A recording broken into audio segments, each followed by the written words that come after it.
Hello, I'm now live, and um, back in the olden days, before the interweb happened, um, I had a store. It was a brick and mortar store. It's the same place I live in right now.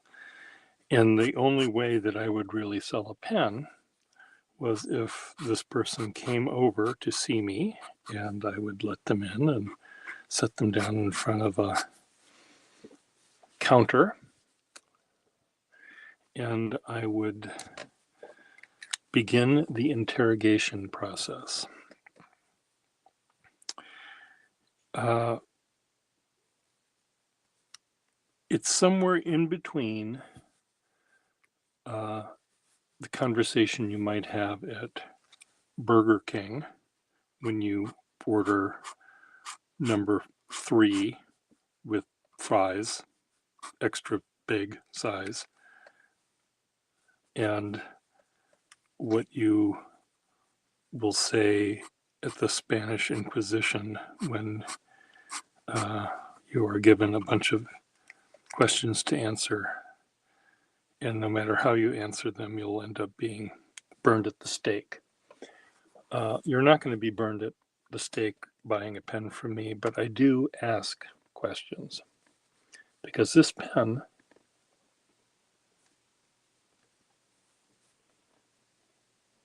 needs to go to the right person, and you might not be the right person. So here I am, and here you are. And I'll say something like, what do you use the pen for?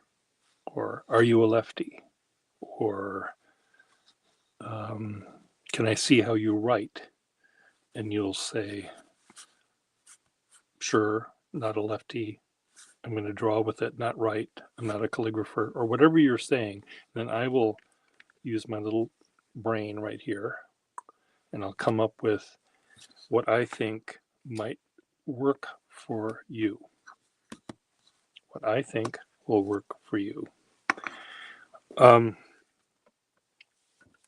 Yes, occasionally I had the customer that would come in and say, I want a red Esterbrook J series with a stub nib, because that's the one I had up until yesterday and I lost it. Do you have one of those? And I'll open the Esterbrook drawer and pull out an Esterbrook. I don't have really that many pens anymore. I'm starting now to begin to sell pens from my very own collection.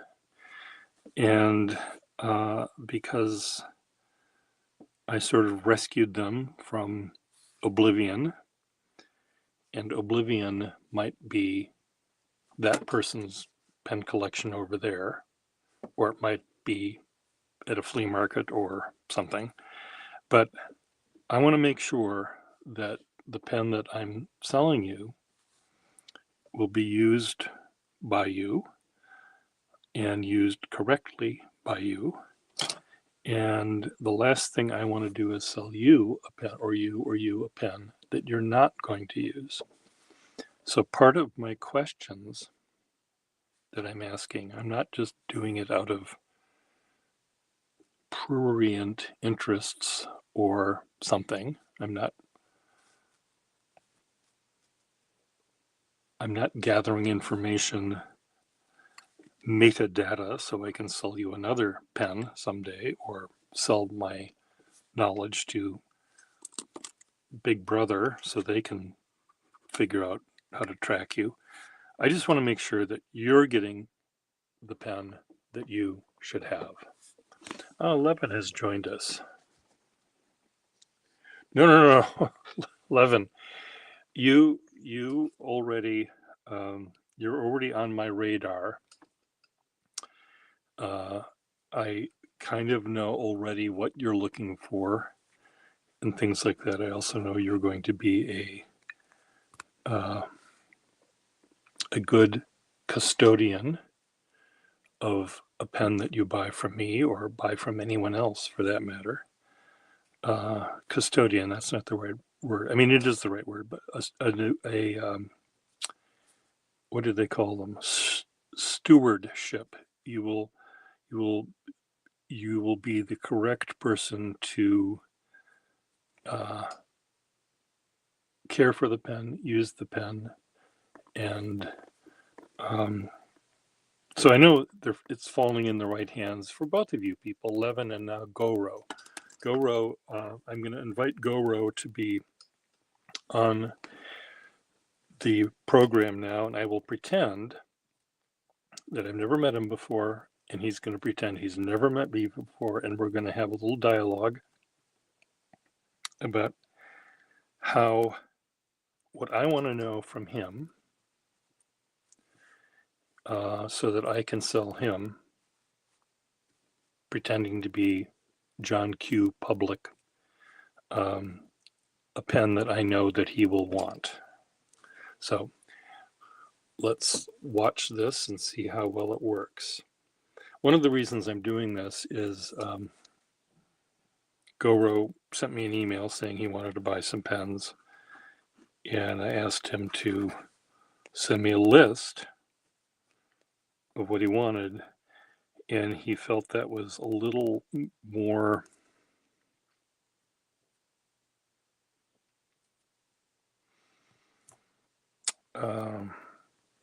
well, not very personal. He wanted the personal approach. He didn't want to just add to shopping cart. Anyone can do that. He wanted the little story to go along with it. So get ready for the story. So I'm going to add you, and Levin, you can chime in here as well if you'd like. Add, copy, edit, paste.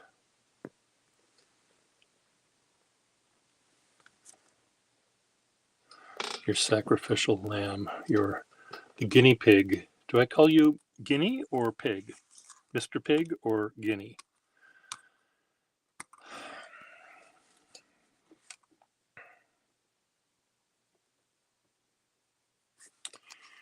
And Levin, it's really nice seeing you here, and I hope you're enjoying your trip back to your childhood home, even though your childhood wasn't that long ago, or at least you were staying at your house recently. So it's not that far in the distant past. But I hope you're enjoying yourself.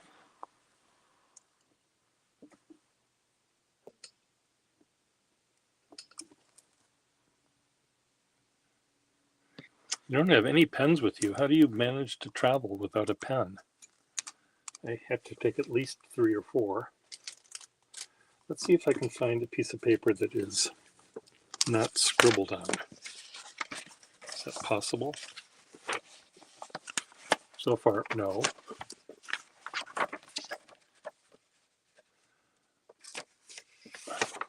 It's Mr. Pig, thank you. Okay, Mr. Pig, that's what it will be. So among my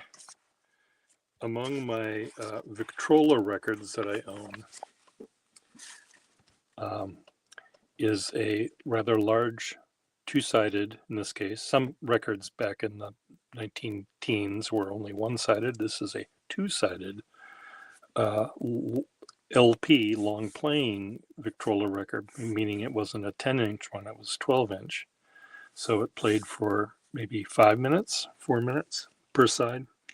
And it was from the Aetna Life Insurance Company to teaching you how to sell a life insurance policy. And it was this monotone voice, "Dear Mr. Blank, I see you want to buy life insurance. Let me show you what it's like." And he would go talking about double indemnity and boiler explosions and things like that. So I guess we'll just use dirty paper here. So Michael, another German. So Levin and Michael say hello to each other. Meanwhile, I'll add Go Row, your boat, Mr. Pig, to the stage. Okay, Go Row, are we ready? I am ready, and I just witnessed my hand appear on screen after I took it away. Anyway, that was So, terrible English. How's it going, so Pier? it's going fine, Mr. Pig. So I see you walked into my pen shop. Are you are you looking to buy a pen, Mr. Pig? Yeah, I'm hoping to stab myself today, so might as well. Might as well buy a pen. Okay, this is what I would say. And oftentimes by the time they come to my house, I have to give them directions how to get here and all that kind of nonsense. And usually by the time they come here, I already have a little bit of knowledge about what they want. But let's Mhm. pretend we didn't have that conversation. So Oh, so you want to buy a pen. Is that true, Mr. Pig? yes, you are correct. Okay, well, it's a good thing you came to the pen shop.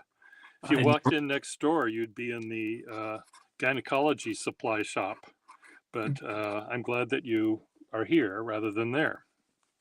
I, I think I'd be a bit lost in that store, but I have a feeling that I know that guy that runs that place, and he'd sell you anything. He wouldn't let you leave the store without buying a speculum or something.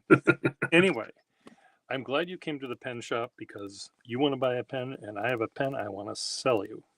oh, But before I even put a pen in your hands, I'm just going to wave it in front of you and cause you to lust after it for a little bit. I have a couple of questions I would ask you. okay.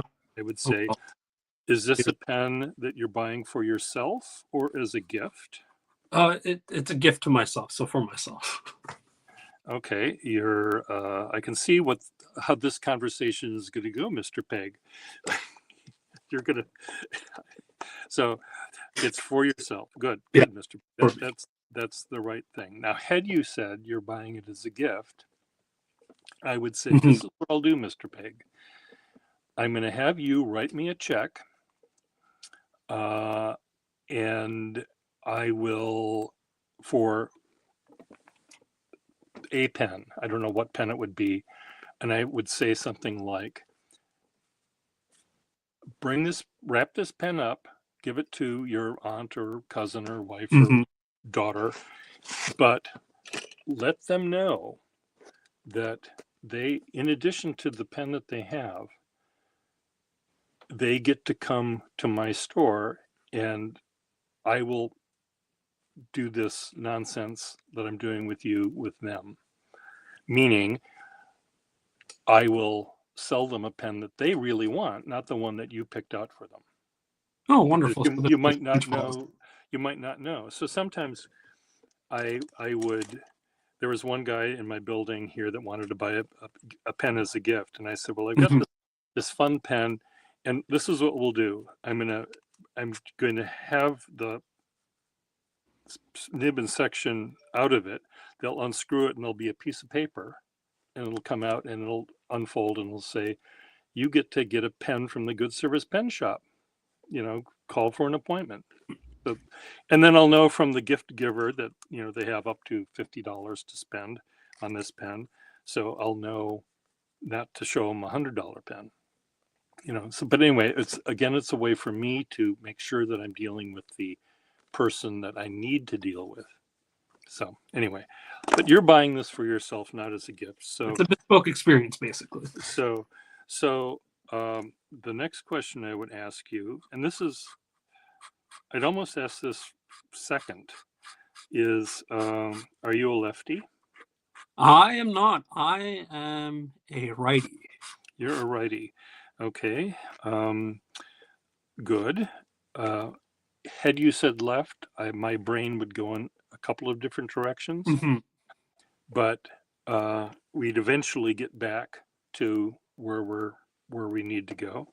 Then I would say, okay, Mr. Pig, are you do you what are you going to use it for? Are you going to write the great American novel? Are you uh, uh, do you sketch with it? Are you a calligrapher? Well, I don't know if it's going to be the great American novel, but I am writing a novel, so it's going to be a lot of writing. Okay. Now I've been a bit confused on like what exactly and how I want it. I'll keep letting you ask your questions so that way we Okay. I'm just suddenly looked at your hand and my heart is sinking what? because of the way you hold the pen. I'm not Pierre. I'm holding it at an angle. Wait, Okay, let me. I know. I know. It's just again, I don't mean to, Mr. Pig. I didn't mean to get you riled up. Keep your tail curled. Don't don't get don't get upset with me. But that's the other thing I would then say. How do you hold a pen? And I would give them a pen if they didn't have one with them. I'd give them a pen that I knew was indestructible, because I've seen it happen, where even a calligrapher that I knew took a pen from me and wrote with it and pressed down Mhm. when they shouldn't have, and it broke the nib. Oh my, yeah. And it was she was a lefty. I didn't realize that at the time, and I didn't tell her in at the beginning that you can't press down harder than this. And she ended up pressing down harder than that, and it broke it right there in front of my very eyes. And I Your heart must have I broke. I think I don't think they've found the body yet, but anyway. So then I would ask anyway how you hold the pen, and I would see how you hold the pen, and you do hold the pen. Hello, Cesar. Cesar. Uh, I'm just reading other people's comments here. So Cesar is also a customer of mine, face-to-face customer, and he's watching me show you how I make sure that you get the pen that you want. So even though maybe it's the angle of the camera is looking down pretty far, but you hold the pen, you sort of hold it way you're holding it sort of like, how are you, where's your index finger? Oh, there it My is. Okay, your index. index finger is there, but you're holding it, you're holding it way back here. The pad of your thumb is not holding the pen. So I The pen is very far into your fist. so I have the tendency. Sorry, I have Yeah. the tendency of oscillating. Okay. So when it quite frankly just depends on how focused I am on the act of writing itself, or Yeah. and so like if I'm writing, something that's very dense and very tiny, then I have the tendency of just like uh, hugging the grip section quite towards Mhm. its front. And then let's say I'm like stroking big stroke ideas, or it's something that's just, I'm playing around with a concept for when I'm drafting. That's Okay. when it tends to end up going further back, and there's a bit more pressure, a bit more variability. I Uh, see. It so was interesting though to see you face to face, because again I'm seeing the camera angle and it's looking much more straight down than this, and maybe partly because I hold the pen like this. This is sort of how I hold the pen. mhm. So my index finger, my thumb are making contact, and my middle finger is sort of holding the pen up, so Mhm. these two fingers can articulate or manipulate how the pen is Mhm. aimed. I don't think I could do that without the thumb. So I I mean, so I need I so what yeah, ends up happening here is I end up resting the the grip section of the pen, or the mhm, pen itself. Usually it's resting on my middle finger. So right around here, I actually end yeah, up, if I end up drafting enough or writing enough, I end up getting a small little callus right here. yeah, Um, so it's resting on that, and a lot of the movements coming from the fingertips. So it's yeah. not coming from the wrist or the arm. It's just the augmentation of, you know, uh, See, now you're holding the pen. Your thumb pad of your thumb, tip of your mhm. thumb, is holding the pen in the way that I hold the pen. I mean, our fingers are doing this, Yes. So but before when I first saw you, you were doing this. So should I do? How about this? Should I just like write a sentence so you can see how I write? Sure, why not? Okay, let's do this. Let's subject you to my terrible and slightly shaky handwriting today. Okay, fine.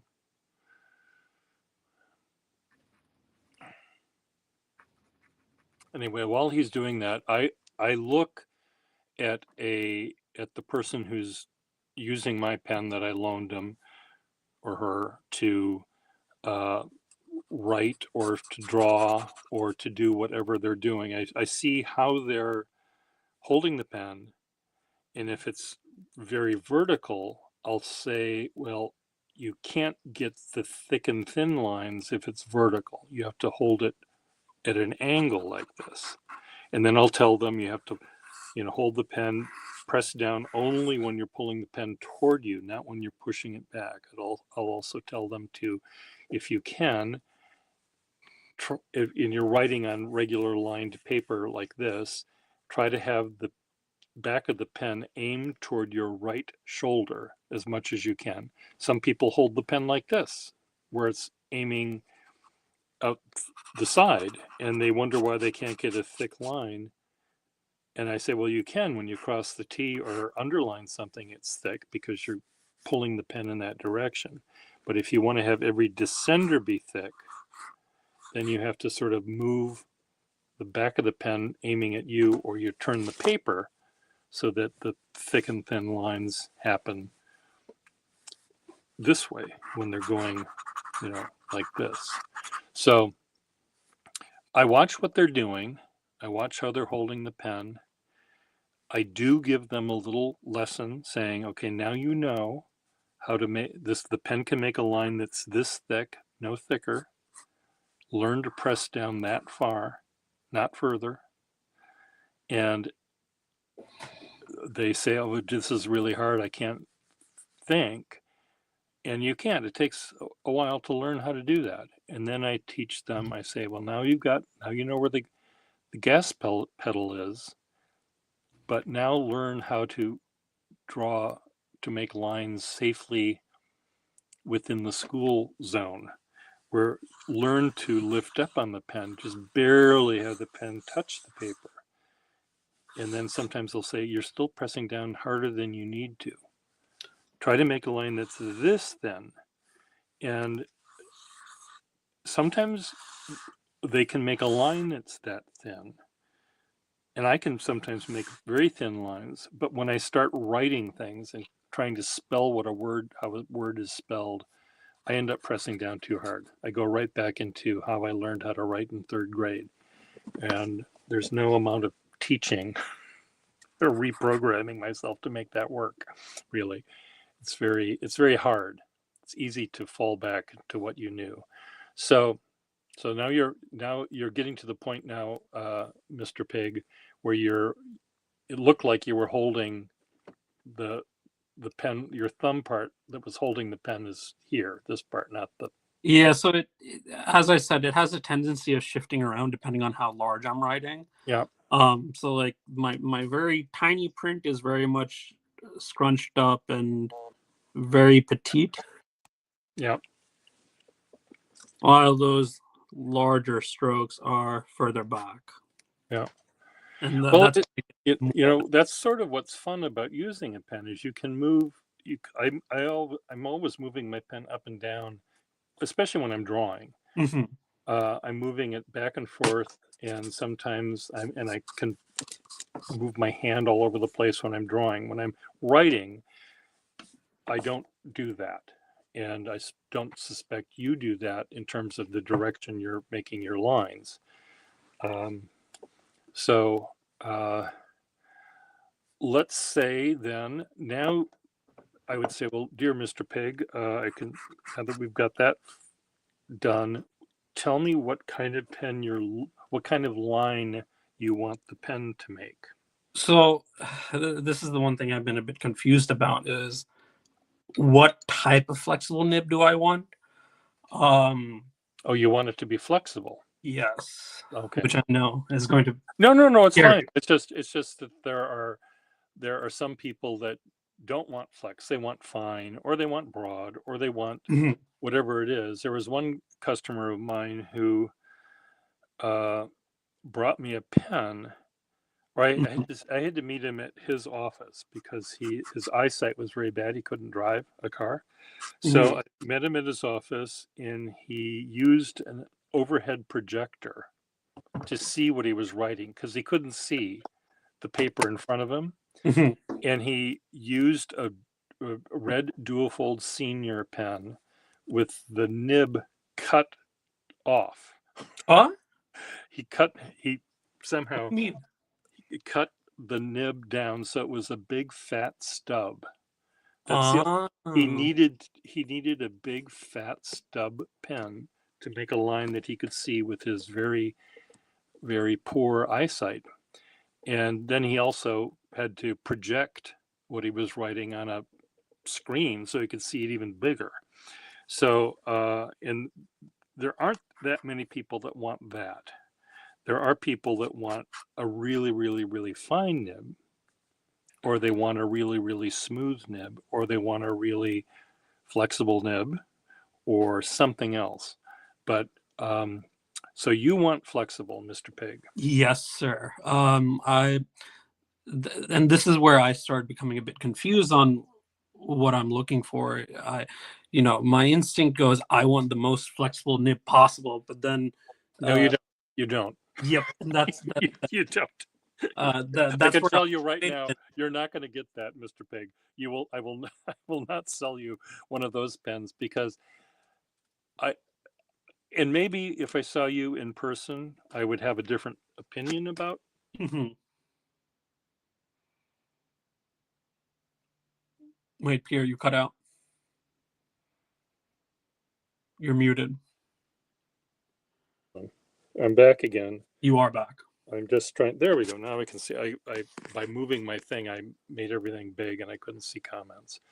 So there are, and Cesar is in the room now watching me, and when I first saw the examples of how he wrote and how he drew, I thought, oh my God, I'm scared to death to sell him any pen because I Mhm. there was an aggressiveness in his drawing, his sketching, and a sort of an aggressiveness in his making, letter form making that made me think, oh my God, he'll press down too fast, too Mhm. quick, and break the pen immediately. And he promised me that he wouldn't do that. Oh, And I sent him some pens for him to try out, and I know that even though initially it looked frightening, I he knew when to not press down further. so I actually I have a bit of an obsessive tendency when I'm using the Waterman 12 Yeah. wood grain. I have the habit of just every line or two, I'll end up checking the nib to just make sure that everything's fine. I'm a bit obsessive in that way. I knock on wood. Um, I haven't harmed any nibs in all my years of using a pen so far. Oh, good. Well, I'm very glad. I just am reading what Levin said about Todd Merrill. Uh, Levin says I wouldn't want Todd Merrill anywhere near his pens. Todd Merrill uh, is another person who, when I look at how he writes, I'm kind of scared as well for the pens because he's such a swashbuckler in terms of how quickly he makes these little lines, and Mhm. he's uh, he's very careful, even though it looks like he's not. He knows how to make the pen work uh, without damaging them. Now, I don't know for sure he hasn't broken a pen in his life. I know Mhm. I certainly have in my life. I've gone too fast and hit an invisible snag on a piece of paper and snapped iridium off of a pen. I know that these things can happen, but um, when you do see how someone holds the pen and how they write with the pen, there is a little alarm bell that goes off in my head where I feel I really need to make sure that the person who's getting this pen isn't going to harm it. Uh-oh. Dropped the nurse's pen and it cracked. Okay, see, dropping a pen is an accident. Yeah, I have dropped. And I don't think that we can count that as, I mean, if someone had some sort of palsy where they couldn't even hold on to a pen, they kept on dropping it, I wouldn't want to sell them a pen. But I think a pen rolling off a desk, or you're taking it out of your pocket and by the cap and the bottom comes off and falls on the floor, I don't think I'm counting that as that's the fault of the gods, not of the owner of the pen or how the pen is being used. So that's okay. So again, GoRo, I think I would, were you in my store, I would then now find a couple of flexible nib pens, and I might start off with one that is, let's say, a Skyline, sort of a rubbery, medium broad nib that has flexibility from, let's say, 2 to 7 rather than from 0 to 10. And I would see how you go there and see what that, So how you like driving that pen around the page. one of the things that I am kind of hoping for in one, or depending on however many pens I get, I have a bit of a wide range of paper quality that I end up writing on. Here's I'm just seeing the Todd. Levin is Todd, don't worry. Levin has the same fear that I do when I see you writing with the pen. I admit that I am sort of afraid too. It's like sometimes you see. I have a friend in my building. In fact, Todd, you met him, Fernando, who drove us to trivia in his fancy car. He loves driving really, really fast and driving sort of what would appear to be dangerously, but I know he's not going to hit a car. It just feels like he's going to get in an accident. So anyway, so we mean this in all good faith about the way you handle a pen. You do it with you handle a pen very carefully, even though it looks like you're not. Is it the right word? Yeah. So anyway, thinking in a roundabout way, yeah, I think at times it will look like I'm really going at it on the paper, but I have a bit of a range of paper quality that I think ends up impacting how the ink ends up landing on the page. So for instance, like this is the this isn't Strathmore. This is Southward paper. It's like linen composite paper. It's quite rough, but it does absolute wonders with in terms of just the way the ink looks on the paper. This is what I've been generally using for the past probably 4 years. I also have the tendency of I have a few Moleskine notebooks that I've been using for quite a few years. Yeah. So like the thing is, my paper quality ends up changing. I'm trying to get my hands on some good quality Japanese paper and some Clairefontaine actually. Well, they're all. I was drawing yesterday on paper that I just grabbed from my studio. I don't know where it came from.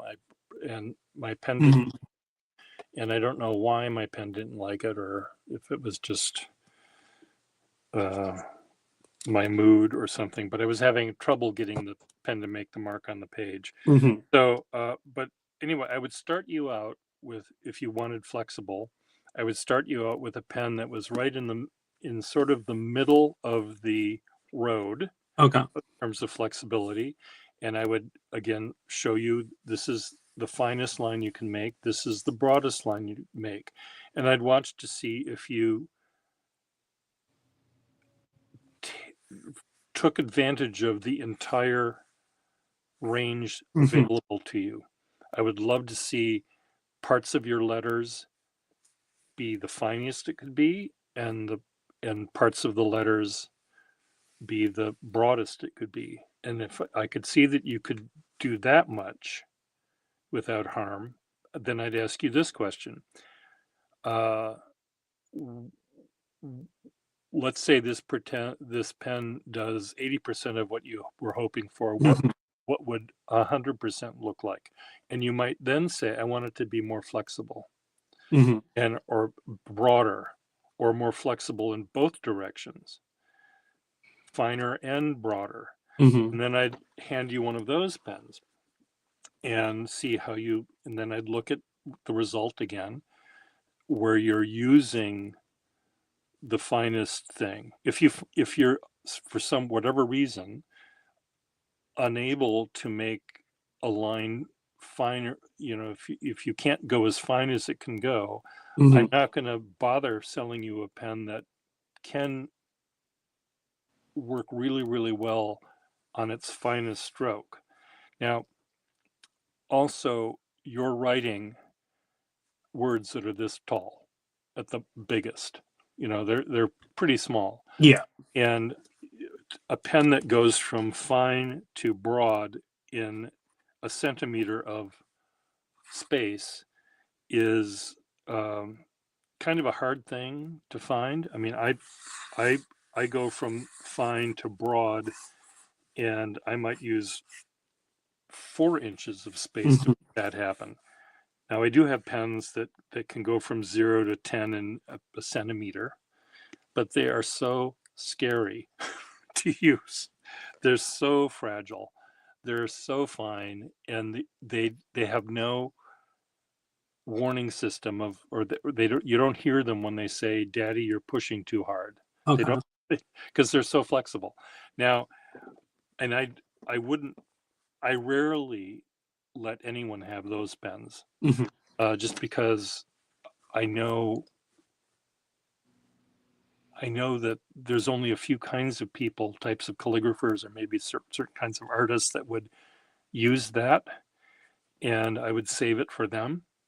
For you, Mm-hmm. for writing notes, essentially is what you're doing. You're writing small in notebooks, not calligraphy, not drawing.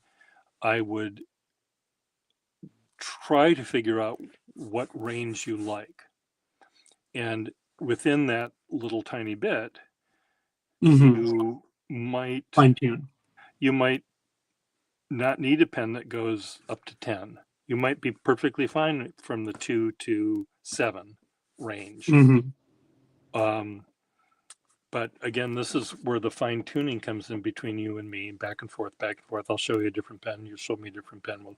We'll go back and forth until you find one that you like, Mm-hmm. and one that hopefully I would be willing to sell you. Look at that notes, for God's sake. Can you zoom in a little bit, or Here, hold it let closer? me.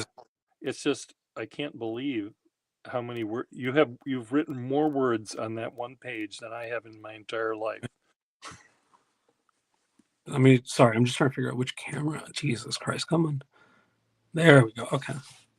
So this is going to be like a tiny little sliver of the Yeah. page. Yeah, I promise not to read anything, Oh, I mean, it's but okay. it's just amazing Oh, how, dear God, it needs to focus. It's not focusing. Give me one sec. well, no, it's fine. It's, you know, you've got, there's so much denseness in your lettering. If you zoom in, I mean, it's all, I realize there's not that, I don't see that many capital letters. Looks like there's an F there that goes up and down. It's amazing. you're writing. Very dense. Yeah, and so this was done with the 12. So this was written with the 12. Mm-hmm. So I that's the thing is the reason I want something that has a decent range is because I actually do like getting nice and tiny and like really getting as much stuff I can on a page. I can show you a page that's a little worse than this in terms of density. Well, what I'd love to do with Mhm. you, I would love to send you a Waterman accountant nib or a Schaefer feather touch nib that has a prickly fine nib with maybe a little tiny bit of flexibility. It'll go from 1 to 2 or 1 to 1.5. There's enough flexibility for you to get to see the difference between the thin line and the thick line, but it allows you to write really, really tiny. And Mhm. it would be good for you, I would think, for editing. You go back over a page that you think is done and you want to change this word to a different word or cross out this sentence or this phrase and add a different one. I would think that would come in handy. And my God, you write lots of words. Okay, bye, Cesar. Yeah, so this is something even denser. I'll show you what I have that does. I mean, not really. It's not even a flex pen technically. It's the Pelican M1000, but it's I believe this one's from '97, so it's the first year they came out. So there's quite a bit of bounce. Now I don't really press on it too much. I don't really like test out the flex, but I can okay, feel the bounce. okay, your point was off the page. I don't know if you zoomed Oh, in, but zoom back out again so we can see what you're doing. so Okay. Oh, you're still off the page. oh dear, sorry. Did you, there you go. Now you're on the page. You have to find a square centimeter to write on. Yep. So I'm looking for. So I see the point you're making with having something that has a bit less of a range, but is also very fine. Now, the other thing that I don't and really enjoy particularly too much is too much feedback. Okay. So Well, I yeah. sorry, I want to cut you off. No. It's that's another thing that I ask people, or they usually will say, I don't like it seems scratchy to me. And then I'll say, okay, well, let's try this. And is this better? And they'll say yes or no or whatever. I try to let people know that feedback is actually not a bad thing. It's if you have a pen that has no feedback, it's like writing on glass. Yes. And you can't control you very well. It's like a drawing on an iPad with an Apple Pencil. It's awful. It's awful. You can't stop fast enough. I'm always overshooting. I try to stop, and I don't have the ability to do that. And so sometimes what I do when I'm drawing on an iPad is I'll put a piece of tracing paper over the screen, and that'll give enough resistance to the stylus so that that it's easier to work with. They also create or make this thing called paper for your iPad. I have that. And it's bumpy and it does slow you down, but it wears out. Yeah. And then especially if you're playing some sort of video game where you're always going up to this corner to press a button or get a different character or whatever it is. So it wears out unevenly, and it's not great for that. But I think getting you finding you a fine Schaefer feather touch pen, or maybe even a Triumph nib with maybe an upward snout that they have. You know, it'll have a range of nearly nothing on Mhm. some pens, but I think you might find value in having a fine nib pen that's really fine. So Yeah. sorry, Yeah. Oh, that's okay. I have this. So the M200 that I pulled out, it's a fine Pelican nib, absolute nail, joy to ride on. Um, but the thing that I found with, I don't know, it's just I I I know you. I have the tendency to enjoy that glassy feeling when I'm writing, which is why I use such wet inks. Um, Yeah. because it just lets me go, you know. Um, Granted, I know you're seeing a lot of text on the page right here. This probably took me about an hour to write, and this is me more just transcribing and editing. So it's quite slow writing, making sure the quite literally the phonetics of the sentence are lining up to what I want. Yeah. Good. Um, So when you're writing Goro, mhm, Pig, when you're writing normally, not when you're editing maybe, but when you're writing, you know, letter, word, pause, think, letter, word. Do you come up with a sentence in your head and then just do the whole sentence? um, that's a good question. I mean, it might not make any difference. I think that for me anyway, controlling a flexible nib requires, and I rarely do it. I do it on envelopes. Mr. and Mhm, Mrs. John Smith, 495 Summer Street, Boston, Massachusetts, 02111. I'm not thinking, I'm just copying an address.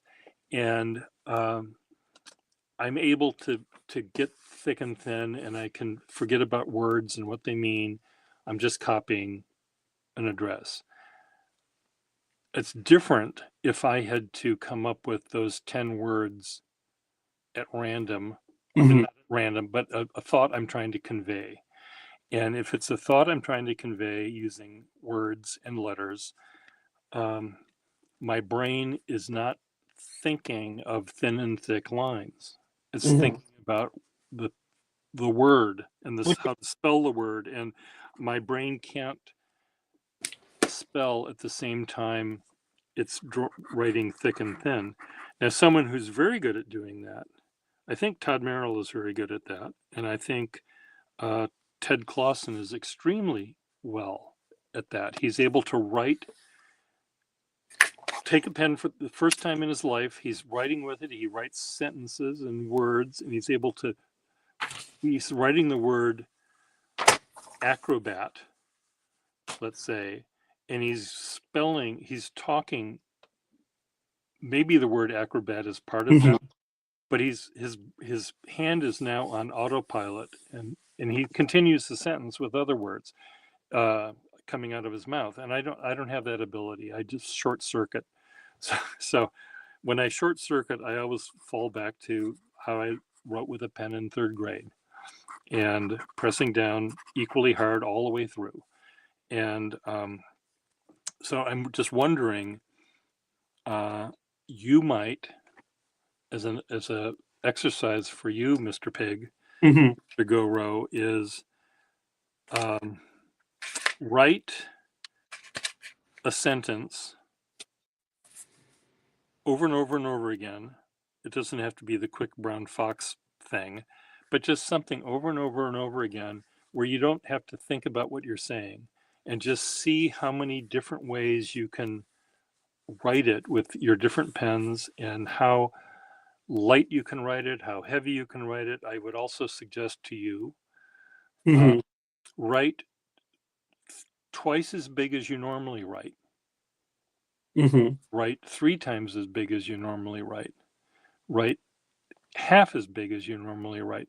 And by trying these exercises, mhm, um, you might, well, first of all, you'll learn a lot more about the pen you're using and what range it can have. You'll say, mhm, oh my God, this pen does write thin or does write big or small. mhm. I think it's a good a good exercise for anyone to try. And but I think you might want to do that. So anyway, back to selling a pen to you. Mhm. I would, if you were here over the counter, we would, try this flexible thing back and forth, see what you like. I probably would find a pen that you would like. Mhm. It may be 80% of what your ideal pen would be. Mhm.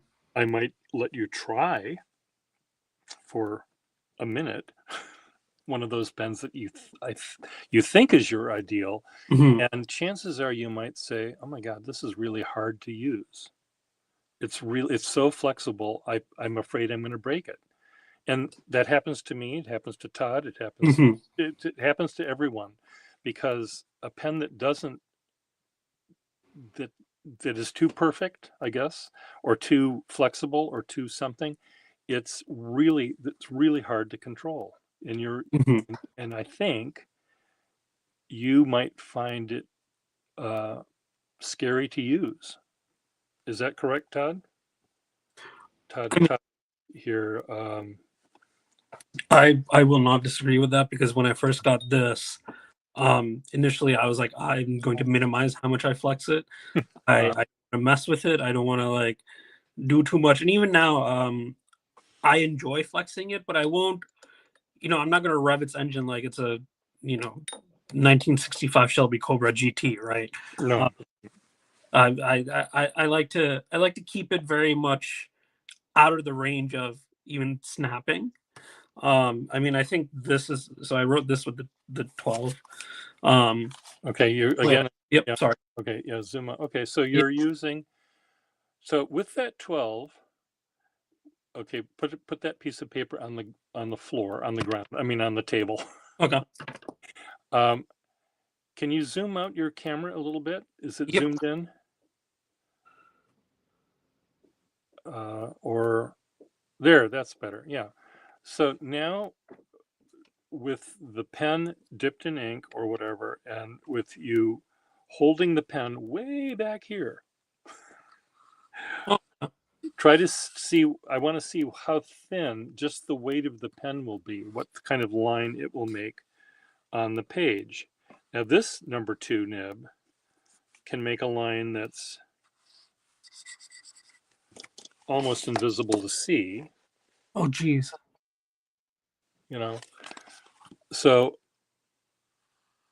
see, look at how thin that is, mister. Yes, So now you already have a thin pen. You already I do. have a flexible pen. So I You just absolutely have to adore this learn. Waterman 12. You just Um, you just have to learn not to press down. that's also true.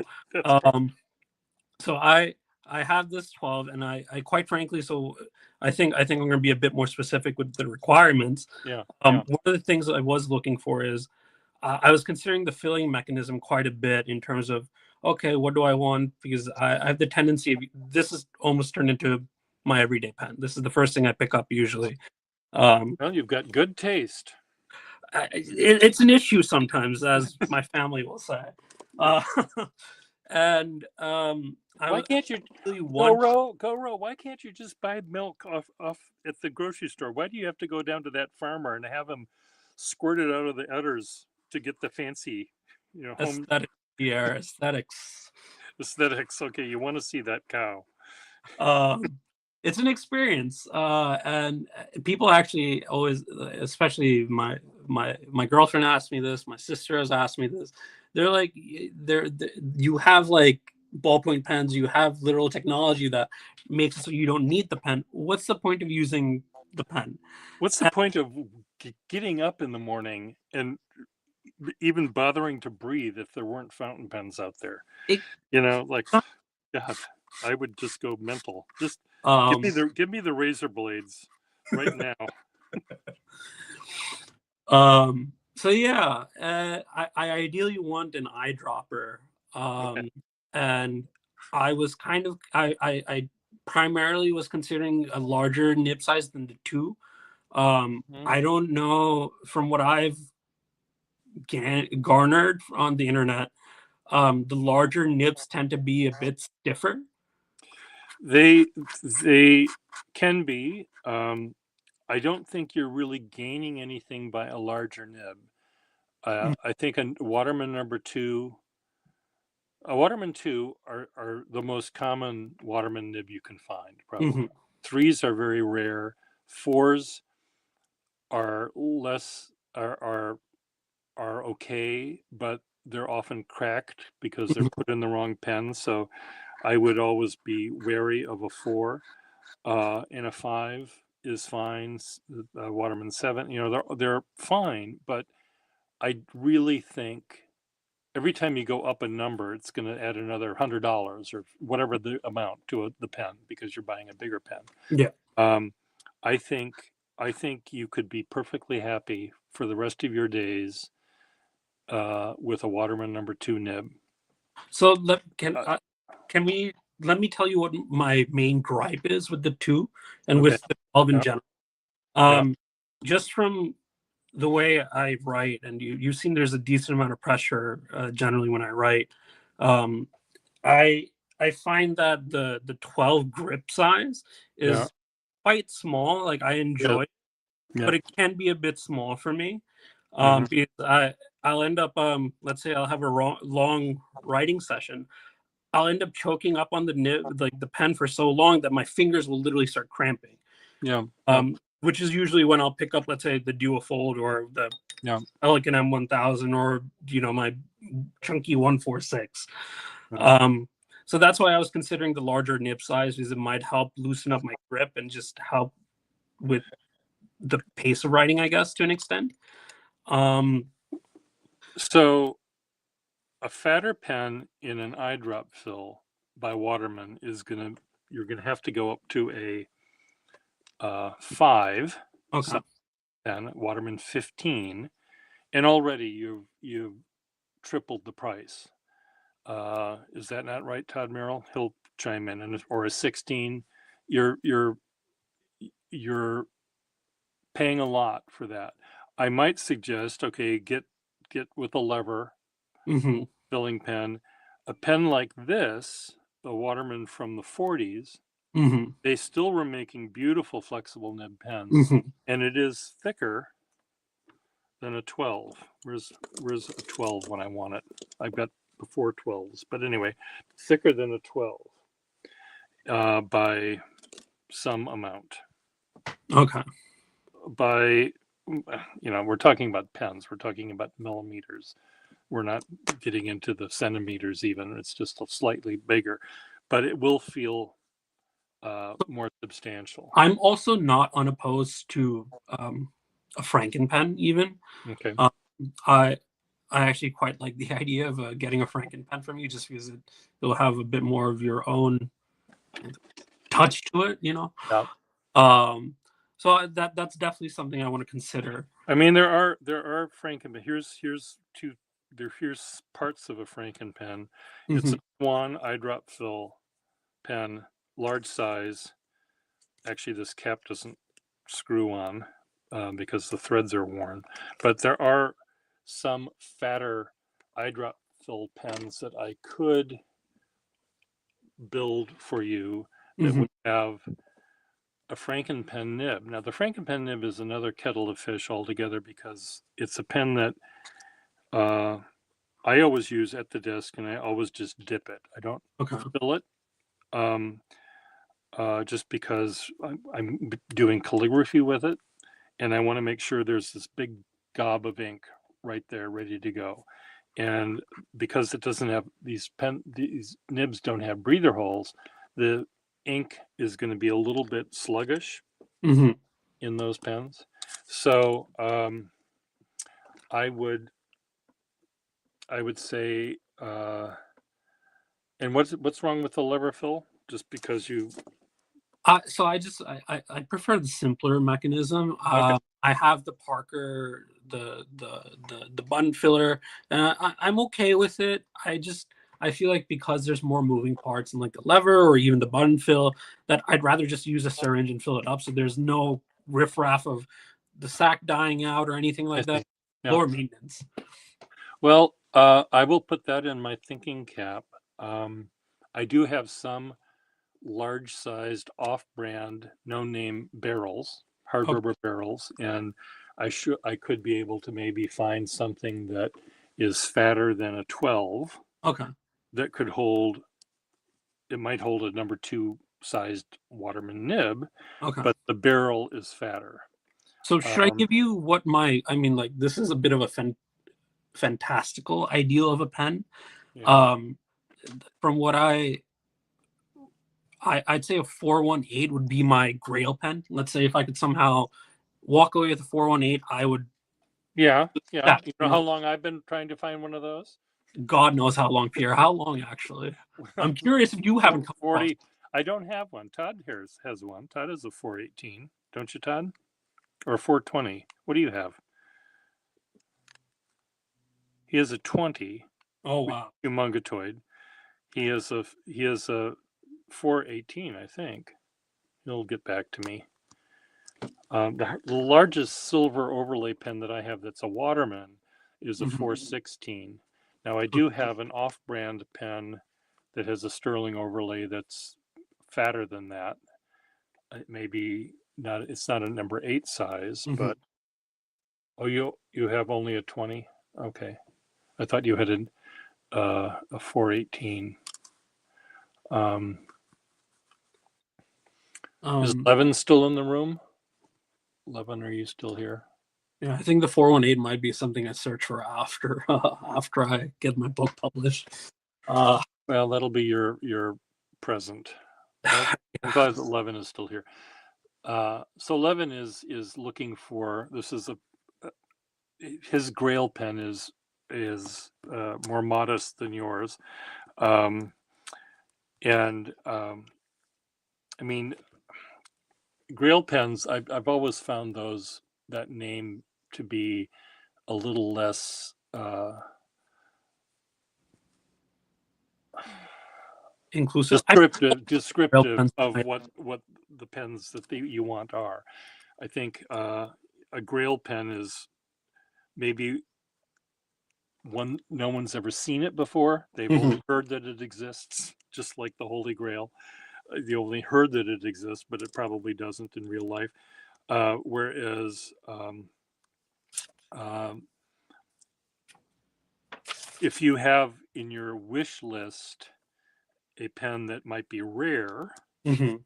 and clearly these days you can buy any pen you want. Almost any pen is available for about whatever thousands of dollars the person wants for it. Yep. There's people that will sell it. You just don't want to spend that much money, maybe. But I I'm thinking that I one day I would love to get a sterling overlay over orange. I don't have Mhm. one of those. That's Ooh, yeah. that's something that I would like. And when I started collecting pens, I remember very sophisticated pen collectors saying to me, to each other, quote, I wonder if they made these over the red hard rubber rather than just over the black. And these are people that had never found one yet. And they'd been looking, for years and years and years. And Todd would know, were the cardinal red ones, were they listed in the catalogs? Yeah, Cardinal Red is actually quite. I've seen them. They're absolutely stunning. They're really, really funny. One of my neighbors in the Boston pen collecting community, he found a 416 Mhm. in red Oh at wow. a flea market. And I thought, He lucked out. My God, she sure did. Um, they really lucked. and She I'm really looking lucked. for just a 412 in red. And I know I can buy one. I can go to any pen show and there's going to be one for sale for I don't know how many thousands of dollars, but I can buy it if I want it badly enough. Um, yeah, Todd, the fact that these were people like Jonathan Steinberg and Mike Foltz, and they're people that were in the pen collecting community for a long, long time. And this was at a pen show uh, Mhm. 40 years ago or so when I heard them talking about this, and it's like they hadn't seen them listed in any advertisement or any catalog, so they were special order, I suspect. Gee, I want that. And the guy at the desk would say, okay, well, let me send a wire to Waterman, and he gets on his telegraph and sends the wire to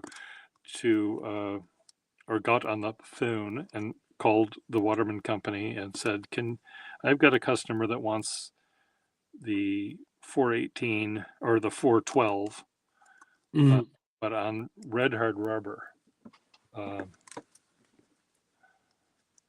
Satan is a cardinal 420. The thing is, Todd, when you get to a pen like that, I really worry, are you buying an original?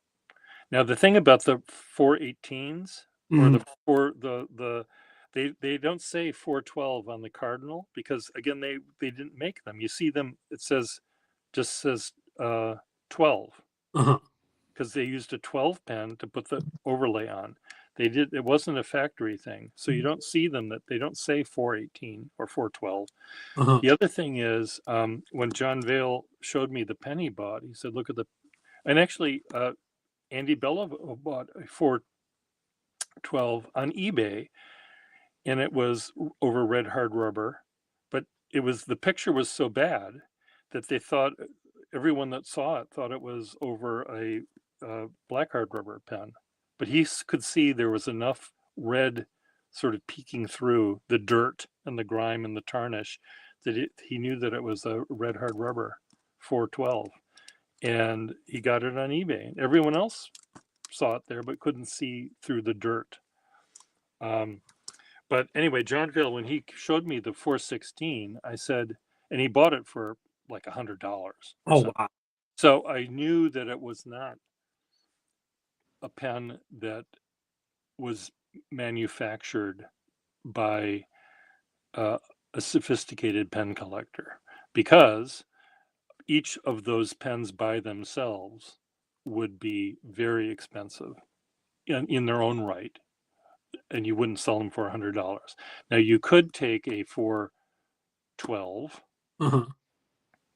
or you could take a Cardinal 55 and a black hard rubber 55 and take the overlay off the black hard rubber pen and put it on a Cardinal pen, and you'd have something that jumped in value over the two pens you sacrificed to make this one pen.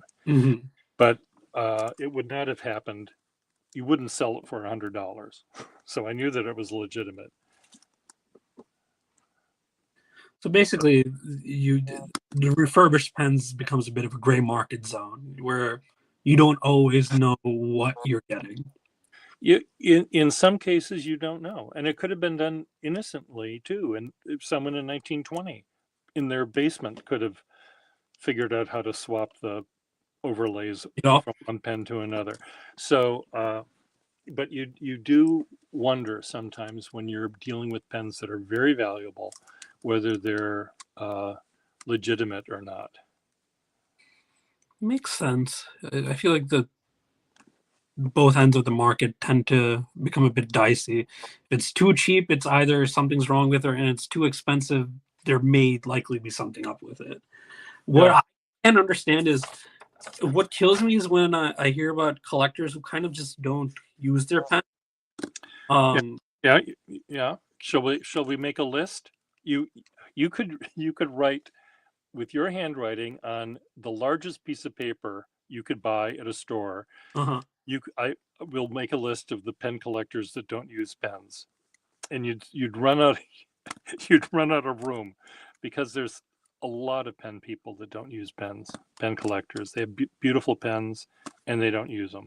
I was actually in India. I was talking to he's a distributor for pens, and he was telling me that for some of these Mont Blanc special releases, people will buy three, not just one. They will buy three versions of the same pen, Yeah. two to sell and one to like keep. And it just kills me because it just jacks up all the prices and kind of makes it harder for the people who actually appreciate them as tools to get access to it. No, it is scary to, or sad rather, to think of the people that they'll show me a pen and don't touch it. It's never been inked. Well, okay, Then what's the point of?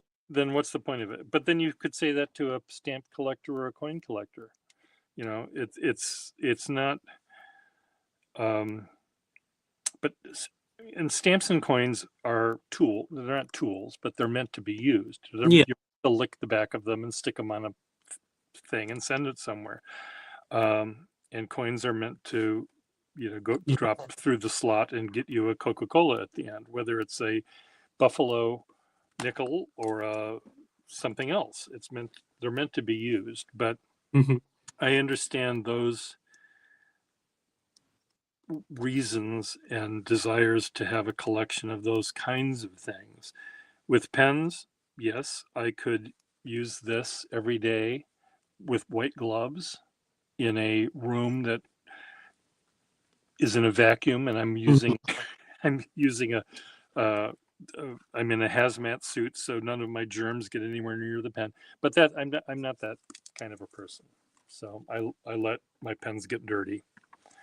I feel like your use of them kind of just adds character to it. Well, I think it does. I like seeing. I don't mind seeing a pair of blue jeans with, the color worn off or maybe even a hole in them. Do I like to see a car with rust on it? Not really. Why do I? But it you can't help really but having a car have rust or mud on it. But there's some patina that we like wooden furniture. It's when you see the arm of a rocking chair that's just worn down because grandma, rocked back and forth for 50 years, and you look at that and you see the warmth of that chair and you see the human connection with it, and that's really beautiful. I don't mind seeing that in a pen. But anyway, we'll see what Todd says. You collect and use. Some pens are so rare and valuable it doesn't make sense to use them. Yeah, there are pens that I am afraid of using because they're rare or valuable or fragile. I don't use my big Cafe Doric, for example, because it'll dissolve all by itself without me even touching it. But if I touch it, it'll dissolve all the faster. So you know what a Cafe Doric is, actually. This is more curiosity. Yeah. So anyway, so let's get back to the pens that you're going to get in the mailbox at some point in the, let's hope, nearer future. What I would probably do is find some sort of Waterman 12 that has some sort of flexible nib that's finer, I think. Now, what I'd like you to do, Goro, is now you know how to make a thin line with that pen. Make a thin line with that pen, and then make the thickest line that you think you can make with that pen. You might be able to make it thicker. If I got the pen, I might be able to press down a little bit more or feel that I could press down a little bit more without damaging it. And I might see that, gee, you already have a pen that goes from 1 to 8 already. You just aren't using the 1 to 8 part. You're using the 3 to 6 part. But I'd try to find you a pen that would go to be as thin as or more thin maybe than the one you have, Mhm. and one that would be a little bit more flexible than the one you have, and let you try that out. And it would just be in a plain black hard rubber one. I mean, I'd send it to you in as similar a shaped barrel as I Mhm. could, just so easier for you to compare apples to oranges. Okay. Um, I would also be interested in sending you a uh, some sort of Schaefer that appears smooth, Okay. that uh, is very fine, and but just a hint of flexibility for you to learn to appreciate that aspect of the pen Mhm. collecting world. Um, uh, what else can I tell you? I think those are two that I would do. Now, maybe there's something else I could send you, maybe to try out. It might be a Frankenpen of mine. Mhm. Um, Again, just for you to see if you're willing to have a pen that you can't fill and expect it to write all the time. And again, and I think probably you do most of your writing at the desk, right? So a lot of it just kind of depends if I'm traveling. I have the tendency of shifting back and forth between India and Oh dear. Oh, okay. India, the country. I was afraid you were going to say India Inc. no. I've almost made that mistake once of putting India ink in a pen, but I Oh, luckily drained it and cleaned it quickly enough to not well, there is a pen that you can put India Inc. in. safeties, right? Safeties, yeah. Safeties kind of scare me just because the complexity of the mechanism. Yeah, no, they scare me too. But uh, um, so again, I think that's what I would probably do. I would maybe loan you a dip pen nib that you would use only at home and only by dipping it, just so you could see. Mhm. Uh, I think it might be an easy way for you to see what a pen with a big range and a very springy nib is like. Mhm. But I don't think you'd find it um friendly For use. for you when you're trying to come up with words and you're holding the pen in your hand, you're struggling to find the right word you want and then write it down. That's more for calligraphy, where Mhm. the words are you're not using your literal brain half. You're just making letter forms. Should And I? hmm, Sorry, yeah, I had an idea, and this is one that's been sitting on my mind for a bit. Would it help you to see me write? So I'm thinking I can make like I guess a time lapse video of me, let's say drafting, right? Just so you get an idea of I don't think so. I mean, I don't know if it would. I think what I'd like you to do though is this is the uh, homework. you and everyone else to do for homework is, and I think it's a really good idea, is just to do what I had said. Maybe take five or six um pieces of paper and have them lined in such a way where you're writing.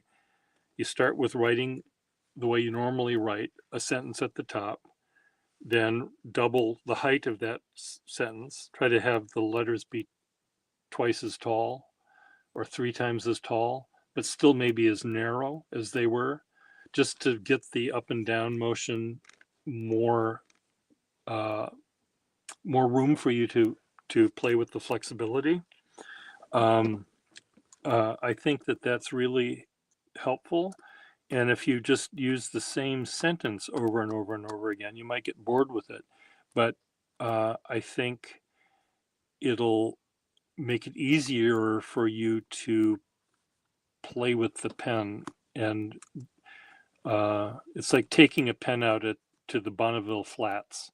You know, you can just push it anywhere. You don't have to, there's no sidewalks, there's no crosswalks, there's no breakdown lane with cars. You're just driving and having a lot of fun driving that pen around. And I think that's a really good exercise for anyone to try, just to see the range of your pen.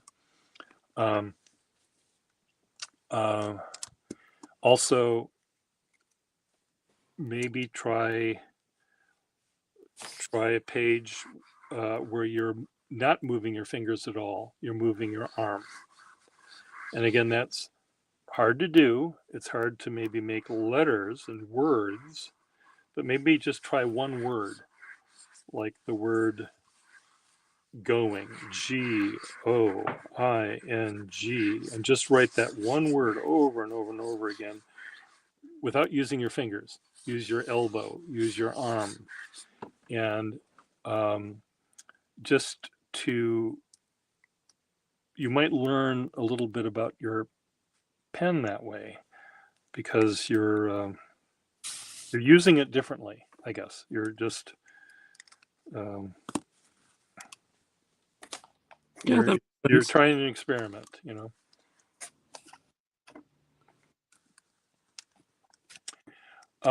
What time is it now getting to be? about Oh, 12. it's lunchtime. No It wonder is. my stomach is making noise. So, Goro, thank you for being Mr. Pig in As my... being a pig. Yes. Goodbye, Mr. Pig. Nice meeting you. Nice meeting you, too. Hi, Pier. Bye. And goodbye, Todd. Goodbye, Michael. Goodbye, Levin and Dr. C. I don't know who else was here. I may just scroll back and just read some of these things. So just do what you need to do. I don't always know how to go back and look at the commentary. So I'm just, I'm reading what Levin is writing here. Oh yeah, and Todd and everyone, it was great to see you guys in the chat. Yeah.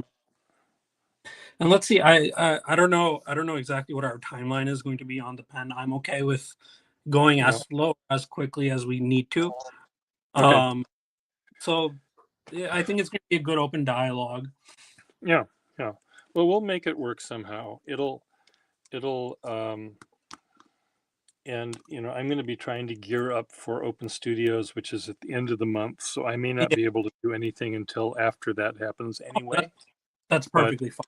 But sometime in your, you can email me, or rather send me in an envelope with a stamp on it. You don't have to use the upside down airplane stamp, but you can if you want to.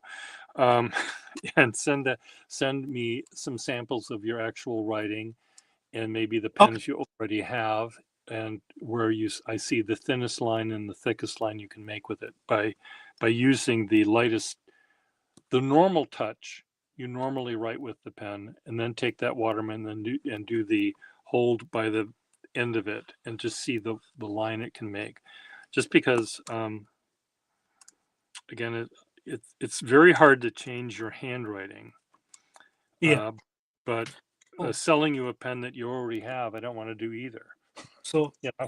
So one mark quickly. Yeah. I just realized this might be helpful. So this right here is from the Waterman 12, and as you can see, it has a lot of.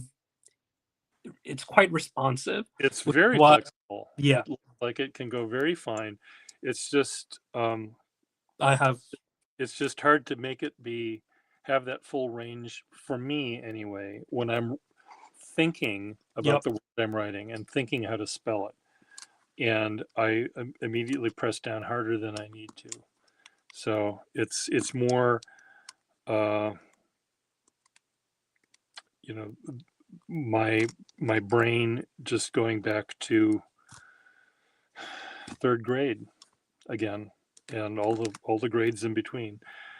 Anyway, you be good, Goro. I'll try. Todd, we'll see you. And if you're not good, don't, make sure there's no witnesses. Anyway. I hope that's not legal advice. See you later. That's my legal advice. Okay, bye-bye. Bye. Bye.